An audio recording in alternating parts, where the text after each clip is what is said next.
Tractors के बारे में अपडेटेड रहने के लिए हमारे चैनल को लाजमी सब्सक्राइब कर लें। जी अस्सलामु अलैकुम, उम्मीद है सब भाई खैरियत से होंगे।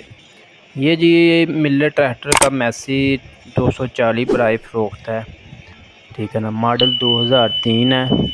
बिल्कुल कंडीशन आपके सामने है। ऐसी कंडीशन में आपने ट्रैक्टर बहुत कम ही देखा होगा, ठीक है ना।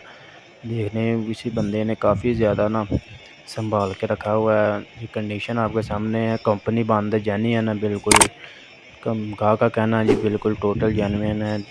किसी किस्म का काम नहीं होने वाला, ठीक है। बाकी टायर वगैरह से उन्होंने कहा जी 13 आने हैं, ठीक है।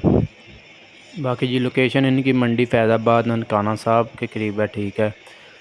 बाकी इंजन वगैरह से भी बिल्कुल ओके है। ट्रैक्टर डिमांड है जी इनकी 9 लाख रुपया, ठीक है। इनकी मैं रब्ता नंबर आपके साथ शेयर कर देता हूँ, आप इनसे रब्ता करके मज़ीद तफसील लेके उनसे आप जाकर ट्रैक्टर को देखकर जो भाई भी इंटरेस्टिंग हो वो ट्रैक्टर ख़रीद सकता है, ठीक है। रब्ता नंबर मैं आपके साथ शेयर कर देता हूँ। दोस्तों वीडियो अच्छी लगी वीडियो को लाइक करें, चैनल को सब्सक्राइब करें और बेल आइकन पर लाजमी क्लिक किया करें ताकि आप तक हमारी वीडियोज़ की नोटिफिकेशन सबसे पहले पहुँच सकें।